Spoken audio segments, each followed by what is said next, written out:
Okay, we've said before that Chazal were very much concerned that a person on Yom Tov, since it was mutar be'ochel nefesh, since you're allowed to cook ochel nefesh, we've learned that term before, melechet ochel nefesh, since that's mutar.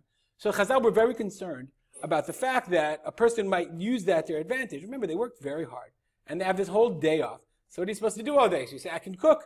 So they limited the amount of sifting you could do, and they limited the kinds of things you could send from one to another, because they wanted you to cook, yes, to enjoy Yom Tov, but they didn't want you to start cooking, large quantities or doing a lot of other work that you would have to do, and then you would never have any Simchat Yom Tov. So another thing that they were concerned about is the idea that if we let you cook, then you'll do all your cooking for the week, or you'll, prepare all your pickles, or do whatever it is you do, and then what's going to happen to Yom Tov? So therefore they said, you're not allowed to cook from one day to the next. Now, we've learned this before. You can't cook from one day of Yom Tov to another days, and certainly not from Yom Tov to Chol. Of course, you come up with the problem. What happens if Yom Tov is the day before Shabbat? If, you have Yom Tov, that is not Zayin Pesach. What happens if Zayin Pesach is here? This is going to actually happen in Israel this year. And then you have Shabbat right afterwards, okay? So aside from the Chametz problems, this is Yom Tov, and this is Shabbat. How do you have to prepare? They didn't have refrigeration. It's really, we'll talk about it at the end, but they didn't have refrigeration. There was no way to preserve. They wanted to eat food. So the only way to do it, you couldn't cook from here and then have food that's edible on Shabbat.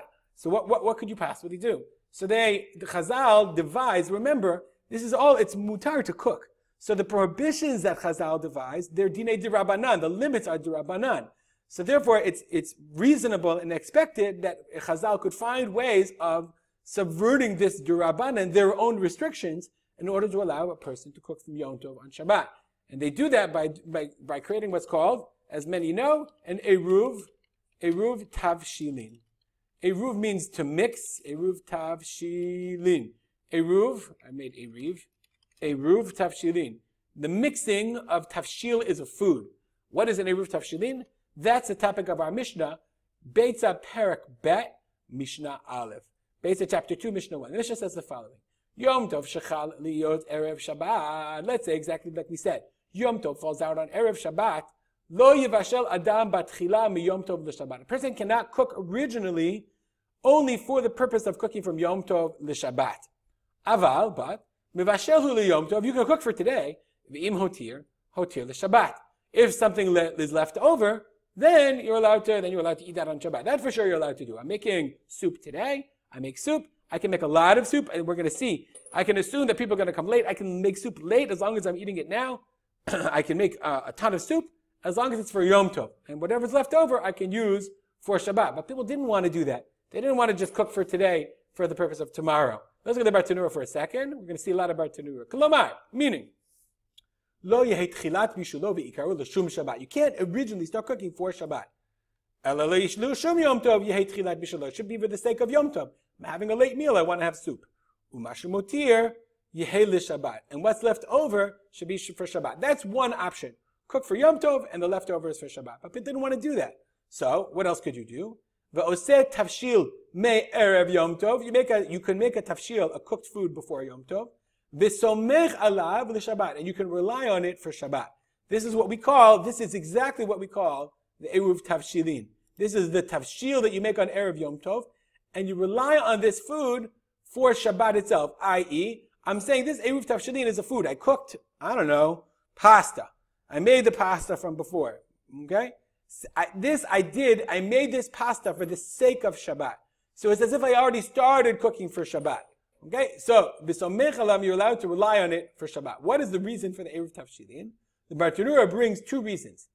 Some say mishum kavod Shabbatu. It's not for Yom Tov. It's kavod Shabbat. Shemitoch she'erev Yom Tov zocher Shabbat. Since you started on erev Yom Tov, you're remembering a Shabbat on erev Yom Tov. Yivor mana yafa leShabbat. You're going to save a nice piece for Shabbat. And you won't forget about Shabbat. This is a little bit distant from the way we deal with things today, but back then they had a certain amount of resources. You make your nice thing for Yom Tov, and then Shabbat comes along, you have tuna fish sandwiches or peanut butter or whatever. That's not kavod Yom Tov. That's not kavod Shabbat, So Chazal said, first make a food, cook a food from before, and then that will remind you to prepare properly for Shabbat. Some say no, it's exactly the opposite. Yom Tov. We're not worried about Shabbat. Shabbat, it's no problem. Yom Tov is the problem. Because we're afraid if we let you cook on this day for Shabbat, then people would think, oh, you could cook on Yom Tov from one day to the next. So therefore, if we say no, if you have to make it Eruv Tavshilin, that will remind you that you're not allowed to cook on Yom Tov for the sake of other days. Okay? Therefore, people will see that you cannot cook on from Yom Tov Shabbat, unless you started from before Yom Tov. You're finishing the job on Yom Tov. Certainly, well, they'll learn definitely from a Yom Tov to a regular day.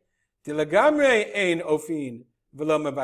a doubt, and then they're going to know that on Yom Tov, on a regular Yom Tov, on the first day of Pesach, if it were here, it can't be if this is the seventh day, but whatever, you certainly couldn't cook from one day of Yom Tov to the next. So it's a machloket. Is an Eruv Tavshilin for the sake of Shabbat, or is it for the sake of Yom Tov? So how much do you have to make? Beit Shammai says, Shnei Tavshilin. You have to make 2 Tavshilin, 2 cooked foods, 2 prepared foods, because since we're talking about preparing, it has to be a significant amount. Beit Hillel says, no, Tavshil Echad, you only have to make 1 food. Because what you're doing is, it's symbolic. So Beit Hillel says, since it's really symbolic anyway, it doesn't really matter what you make. V'shavin bedag u'beitzah she'alav. Let's say I guess this was a popular food in the time of the Mishnah. They had a fish and an egg cooked on it. I guess an egg over on top of it. I don't know. Shehem shnei tavshilin. That's cooked foods. That's 2 foods. What happens? So I have to have that Eruv be present. I have to have it in existence on Shabbat when I'm going to cook my meal. Therefore, achalo o she'avad. Let's say I ate it or it was lost. Lo yivashal ala b'tchila. You can't start cooking. Meaning, if I wanted to go to make to Shabbat, I'm on Yom Tov, it's on Pesach, on the 7th day, and I want to start cooking for Shabbat. And I say, okay, where's the hard-boiled eggs? I made it as my Eruv Tavshilin. And, and your 14-year-old says, I ate it. Because he eats everything. He ate the Eruv Tavshilin, then you can't start cooking because you don't have an Eruv Tavshilin. What do? Interestingly enough, the Bartunura talks about it. The Bartunura says, Tzarich lizakot al yedei acher, l'chol mi sherotzeh achar kach lismoch al eruvo. If I make an Eruv, I don't have to only make it for myself. I can do it on behalf of all the people on my block. But I do that by giving it to somebody else and saying, you're mizakeh, you're taking this for the sake of all the other people.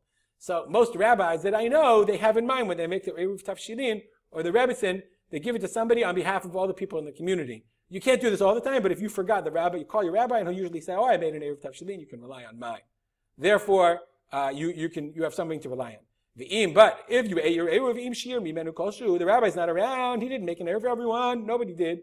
But if any of it's left, if you find some parts of an egg, somech alav l'shabbat. You can rely on it, it's still in existence, even though normally you need at least a kizayit. If any part of your Eruv Tavshilin is left, then you can use it, you can start cooking for Shabbat. There's obviously much more to say about Eruv Tavshilin, but we're going to stop here and dedicate our learning to the memory of my father, Arav Simcha ben Yitzchak Kalman. Have a great day.